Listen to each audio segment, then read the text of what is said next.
What's going on, everybody? This is your boy King Germ, one half of Pod and Saved Our Marriage. Each and every Friday, Queen Germ and myself drop an episode to show the people how Pod and Saved Our Marriage. Now, we're not like most married couples. Most of the time we disagree, but that's the beauty of the show. So, when you get through listening to Sparrows on the Review, come give us a listen. Each and every Friday on any DSP, go look for Pod and Saved Our Marriage. It's 2025. This is me. I'm JR. And I'm Stacey.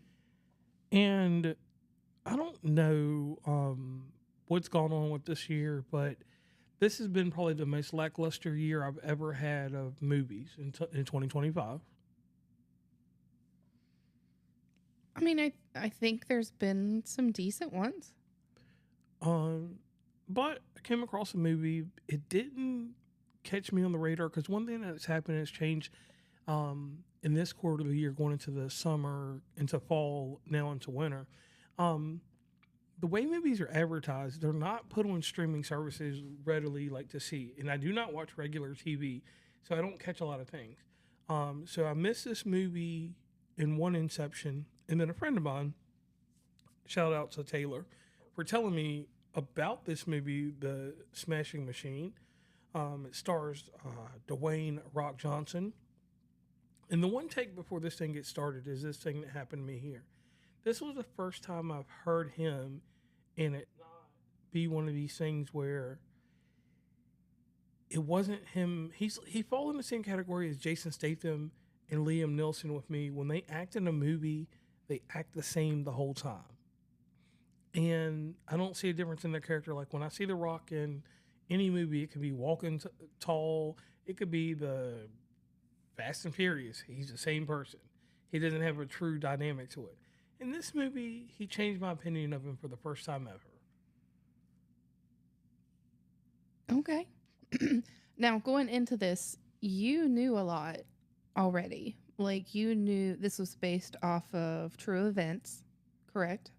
Yes. Like a real person.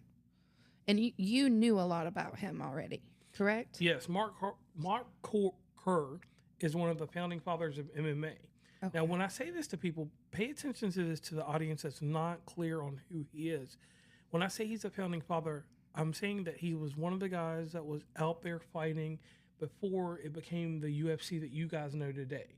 This is 1997, and prior to this, he was a amateur wrestler that had a decent background behind him. And like him, Mark Coleman, and a lot of other guys, if you don't necessarily know who he is, it would cause a little bit of hysteria for you because he is a pioneer. That's a better way to say it. He's a pioneer of MMA fighting in its different forms. He worked for UFC in its infancy, but he worked for a company called Pride, and Pride at one time was the more coveted brand of fighting before it was eventually absorbed by UFC and Zuffa, Z-U-F-F at that time. Okay. And once it was absorbed, their champions and everything became something that, you know, just like with any takeover, like the TKO takeover of WWE, it was one of these things where now you will never know about Pride unless you research it. Right. So this movie right here gives you a little bit of history and tells you the groundwork of UFC, basically. And it just goes from there. Okay. Did we give the title? The Smashing Machine, yes. Okay. I wasn't sure if we did or not. So something you also pointed out to me when we started watching the movie. So if you don't mind, we'll just jump right into that part, right? Mm-hmm. Okay. So you told me pay attention to the movie, and I was watching it, and you're like, "Do you notice anything about it?" I said, "Yeah, that looks like it's really him." Yeah. So I like that they pulled in parts of his actual fight and like kind of incorporated it in the movie. Yeah. And I like how it transitioned into The Rock playing his character. Yeah. And I think that was like one of the best things. This movie was nominated for some type of award for that. What I seen here with this was like I said, I didn't get overly hype about this film.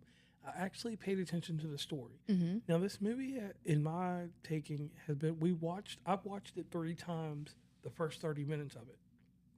And watching it in the first 30 minutes 3 times, because eventually, because we sat down and watched it one time and we were getting tired, so we turned it off and went back to it. Right. I noticed that it was just a complete story. There's nothing spectacular about this movie, so I will not say that. But what I'm saying is that the development of the story, the character arc, everything was fine in this film except the one flawed area that I will like to speak about if you don't care. And it's the situation of what caused Mark Kerr's career to go downhill. Okay. And if you'd like to give some insight into that, I think you have some notes that you took. Well, I mean, I did take notes, but that's more in the lines of order of the movie. Oh. So if you're wanting to jump to your thing, then you can go ahead and do it, or we can wait until we come back to it. Okay. Well, basically, the movie starts out, it gives you a real quick showing of him fighting in Brazil, and you see how barbaric the UFC and vicious in that type of fight. I mean, he would gouge a man's eyes out. That wasn't no amateur wrestling. That was some old, I'm going to beat your body like we're in Rome. Right. So back then, these are my questions to you. Were there any major rules? No. So basically, you couldn't pull out a weapon and use, obviously. It was all hand-to-hand combat. Okay. And there were no rules? Basically none. At the beginning of the movie. Certain structure, obviously no hitting to the private. Oh, okay. But gouging eyes. Right. Biting, wasn't it? Yeah, biting. Basically incapacitate your opponent. Okay. Incapacitate your opponent. Yeah, take them out by any means necessary. Okay. And I like how they had the meeting. So I think that's the next part in the movie, right? Is where they go to do the rule changes. Right. They water down the sport or strip it down. If they make it safe. But I hate to say that. I hate to say that they make it safe because it make it sound like the whole thing was kind of out of whack. But in my opinion, it wasn't safe. Right. And there were not weight classes back in the day. Right. So you could be 300 pounds and take on a 180-pound guy. And there was only one fighter that was small that could handle that, and that was Royce Gracie because his jiu-jitsu background made him more powerful. And he could tear up a 300-pound man, but he made him tap out or he broke his arm. Okay. So in this, you have a wrestler that has a jacked-up body. He is beyond amateur wrestling status. You know, he looked like a professional wrestler on steroids. Okay. And at this point in his career, everything was normal, right? Like he did that on his own? Yeah, his physique came from just him being natural. And then the formulated structure that you see by the time he's fighting is from steroids, 100%. Okay, so as soon as he starts the MMA fighting? No. Like after he's built his form up, you know, he gets injuries and things. He needs a quick release to build it. Right, but I thought that was like, when did he start it in the movies? In the movies, they only did 97 to 2000. You have to understand he was an amateur wrestler in 1988. So let's go 1990 to 96 maybe. Yeah. In between that time, he's building himself up for all this. And him and his partner, Mark Coleman, his trainer, Mark Coleman, and his friend, you know, build him up. And his illicit drug use with the steroids, which we'll talk about in the film later, was something that was not found out until the failure of his career. Right. So in the movie, that's when it made it sound like that, right? Right. Okay. And with them only covering the time period of 97 to 2000, right, they covered the most prominent period, basically what we would call his prime. Okay. And that right there, if a person comes into this and doesn't understand that, because they clearly state that at the beginning, if you don't pay attention to that, that will throw you for a loop there. Okay. Like, see, like I said, I knew that it was a specific time in his life and he was already developed, but I wasn't sure when he started his drug use. Mm-hmm. So it was before anything in the movie, but they had to introduce it somehow in the movie. And, and that's where you get your drama from, but that's the hard-hitting story. Right. They did the drug reaction after the loss. Right. And that tells you the portrayal of the type of person, how he built himself up. Gotcha. He needed the drugs to make him that impressive. I mean, he still had more wins and stuff after that, but Okay. You can see that in this movie there were certain dynamics that didn't work out, that kind of jarred me the wrong way. Emily Blunt played a nice character as his girlfriend, but they didn't give her a full, like, when you have a supporting character in there, you get more of the supporting character. Mm-hmm. They only gave hard edges to make her look negative. Right. I wrote it down too, because I'm getting better, guys. I'm trying to keep my memory in line here. So I feel like sometimes they portrayed her as supportive, and he was just whatever. He was an asshole. And then at times it's like it portrayed her as the asshole and him as, oh wow, like he's got a point here. Now, the one thing that put the divide for me in this movie was when they go to the scene where she's at the birthday party, or the birthday with her friend, when they're driving in the Jeep, she clearly states in there that she doesn't like him sober. She liked him better when he was a drug addict. Right. And he becomes more... well, because he was a different person. Yeah, he was no longer... She got used to getting basically everything she wanted because that's how he treated her. You know, cut out the drug use entirely.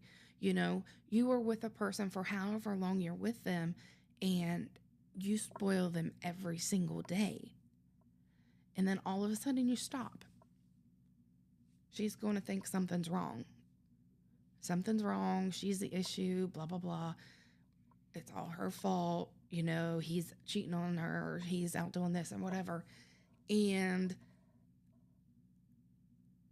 it's all mental. But then once you throw the addiction in there, it's like, oh, he was only that way because he was on steroids. Right. So once he gets clean, she doesn't approve of his sobriety. And with her not approving of it, she gets deeper into drinking, drugs, and stuff by the portrayal of this movie. Right. And when you see that, you kind of get a little disheartened to her character because you're like, hey, he's trying to get sober. And now that he's trying to do right now, you're just going down a rabbit hole of what he just came out of. Because, like, and that's the thing. Like, I get what he said, but like she said, in the movie, it didn't show that she had any type of problems. And, you know, she just wanted to go out and have fun. And it's like, hey, I'm not the one with the issue, so why should I have to suffer? You know, it's not like I'm asking you to come out with me and drink or anything like that. You know, I'm going out doing this on my own and then coming back. Get over that. But then I also get him when he said, you know, it was within his first year. He just got out of rehab. Right. So she should have had a little more respect for him. And that was my only take there. So apart from that, you get that dynamic there, and he suffered his first loss in the fashion that they say when she was there. And anybody that knows something about combat sports, Right. anybody that knows something about combat sports, and that's amateur wrestling, anything like that, or even when you play, just when you play a sport in general, it's a certain psyche you have to have. Everything else that goes on in the world is behind me when I'm doing a sport. Even I, as an athlete, knew if I had a girlfriend or somebody like that, hey, you got to stay away from me for this 24 hours.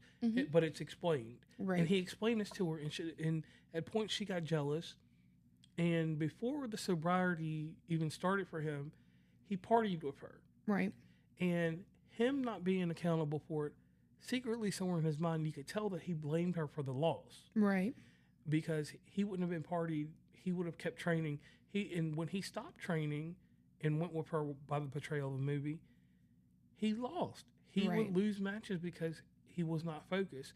And it takes a certain caliber of athlete, which he was because he was undefeated for a long time. Well, the thing is, in the movie, before he went out there, she came back to see him, and they got into a big old fight. And, you know, as an athlete, I would look at that and be like, yeah, the first time you came back here with me, we got into a fight and I lost. No, I don't want you here for the next one. Like, I 100% can understand that. Yeah. So those dynamics in the movie gave it kind of like a good arc. It was like, oh, we got that soap opera feel in a movie.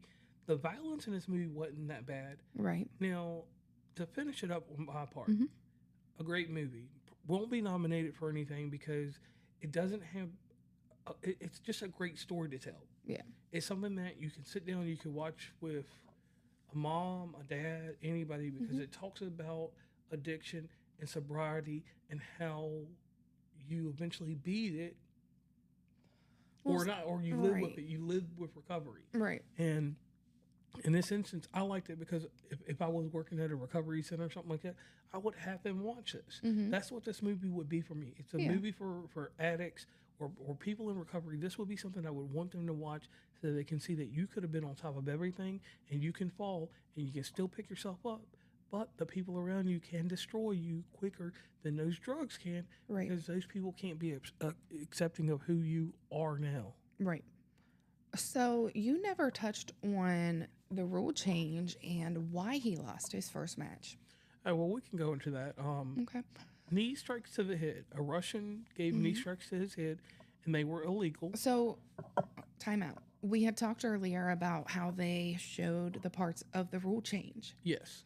So they were talking in the rule changes that no eye gouging anymore. Did they put in there no biting? No biting, no biting, headbutts. no headbutts. And they showed the motion. The person could not be on their hands and knees, face down, while the other person Hit him with a knee hit strike. them with a knee strike in the head. And then the question was asked very specifically By the Russian. by the Russian, if the person is on their back with their face up, can you hit them in the face? And they said yes. So that is a very important thing to make sure you pay attention to in the movie. Right, because he wanted clarification. And knowing that, and then going into the fight and fighting illegally, that match ended in a no contest. I wasn't going to give that part out. Oh, yeah, well, that's part of the story that, go watch a movie. But anyway, that is an important part that you did say in the movie. So, lasting effect on this will be a movie that you can show to people in multiple facets of, hey, this happened here, blah, blah, blah, blah, blah. Now, this movie will not have a sequel because there's no sequel to the story. And this type of movie will not be made again because of certain issues. In our market and day and age now, and if you want to know more about this stuff, you can definitely go check out the Great Amazing Podcast, WB Uncommonplace, and the Depth of Cinema series that's going on right now. This movie's budget was $50 million. It only made $20 million. And this type of movie... I mean, I can see that because, like I said, it wasn't a great movie. It was a very educational movie and informative, and it had good structure, but to me it wasn't a great movie. Right. But in this day and age, when half of that budget, or $4 million, was paid to The Rock to be in this, it's kind of like, Rock, you used to have star power. Like, in the midst of when this movie came out, let's go look at that. And it does cover some issues of other things. When this movie came out, when did September 1st, 2025 at the Venice International Film Festival. All right, this movie... October 3rd. This movie came out October... Yeah, in October. Wow. Its first weekend, it opened... It only got $5.8 million, and it didn't reach the older audience. But let's go to Cinema Score. Cinema Score gave it a B-. Can't agree with that. It's more like a C. See what I mean? Exactly what I'm talking about on all of these people. Because how do movies that do not even come close to the box office get a B, and people that double their budget are getting C's and not? Cinema Score. I'm going to have to talk to one of y'all one day. That's one thing I will be doing in the off season in December, seeing if we can get somebody on to Cinema Score to get us to understand what you guys decide to do. I'm starting to believe you guys are a little bit like the ESPN when it comes to some of your polls. Metacritic was 65 out of 100. That's average. Yeah, I mean, that sounds about right. Like maybe 70, but 65, 70. Because like I said, it was a good movie, and it was very well put together, but not great. All right, and either way, the whole deal of the movie, the title of the full movie, the book that you can read, because there's a book that accompanies this. Okay. Was it like a biography, or do you know? It was The Smashing Machine, The Life and Times of Extreme Fighter Mark Kerr. Right. So that's something you can go into if you want to go deeper into this. But this is one thing I'll assign to the world famous TNT and TBS. Yeah. It's a 2002 American documentary film. Right, but there's a book also. Right. Now, going further with this, like, this is going to be something that's going to live on TBS. It'll live somewhere else. Would this ever be something that will be something I'm talking about in the next 6 months or in a year? I will forget this movie. Nothing memorable. Well, I mean, I think if you know him, know his story, like follow him as a fighter, you're going to enjoy the movie, I think. I hope. And maybe put it in your collection. Because at the end, you also said that he stayed sober. Yes. As far as at least now. And I like that they put him in the end of the movie, too. Yeah, and that was cool how he just left the movie. Yep. And it's just like, geez. All of this for me? Why? Right. And I think it was a good salute to him, and it was a good... it was the first time I think actually a movie gave someone flowers while they're still alive. Yeah. And said, hey, here's my story. Here was my struggle. Don't feel bad for me. Learn from it. Right. So well, yeah. So what would you rate this? I mean, I've gave it the best that I could. It was good. Yeah. But it wasn't great. Right. So I'm JR. And I'm Stacey. And always remember, check out our YouTube channel. Sparrow's Under Review. And you'll see some interesting things over there that necessarily don't always tie into the movies, but you'll see things that tie into pop culture. And on that, so the reason why y'all couldn't find the YouTube before is apparently I had it under my name. So if you wouldn't mind searching again, you should be able to find it now. All right, so we're out of here.